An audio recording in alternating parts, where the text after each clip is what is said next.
Yau ma ga labarun naku dalla-dalla.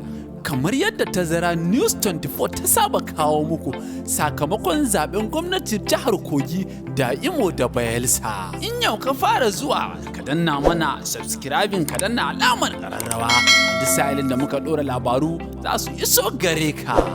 A ranar Asabar 11 ga watan Nuwamba ne aka gudanar da zaben gwamnatin jihar Kogi da kuma wasu jihohi. Tunin aka kammala kada ƙuri'a a rumfunan zaben da dama, sauran jihohin su ne Imo da Bayelsa. Hukumar zaɓe ce ta bayyana waɗanda suka yi nasara a cikin ɗimbin 'yan takarkarin da suka fafata.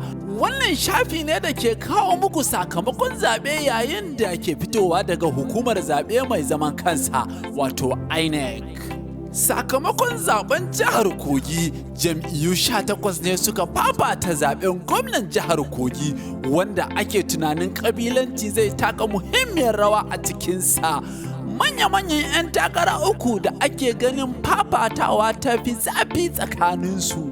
Sanata Dino Malaye na jam'iyyar PDP, Ododo Ahmad Usman na jam'iyyar APC, Murtala Yakubu Ajaka na jam'iyyar SDP. Sakamakon zaben jihar Imo, jam'iyyu 17 ne suka gabatar da 'yan takarar gwamnatin jihar Imo a zaben da aka gudanar ranar Asabar 11 ga watan Nuwamba ta shekara 2023.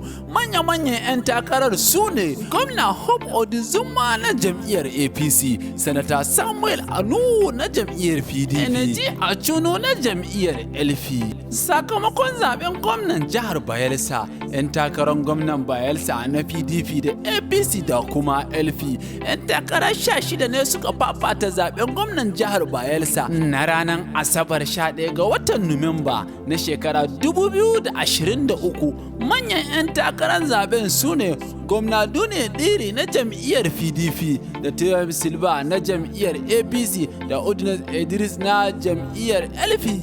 Labarun suna zuwa muku ne daga nan Tazara News 24 wadda BBC ta wallafa a shafinta. In yau ka fara shigowa taskar Tazara News 24 ka danna mana subscribe ka taɓa alamar ƙararrawa don sanar da kai sababbin labaru.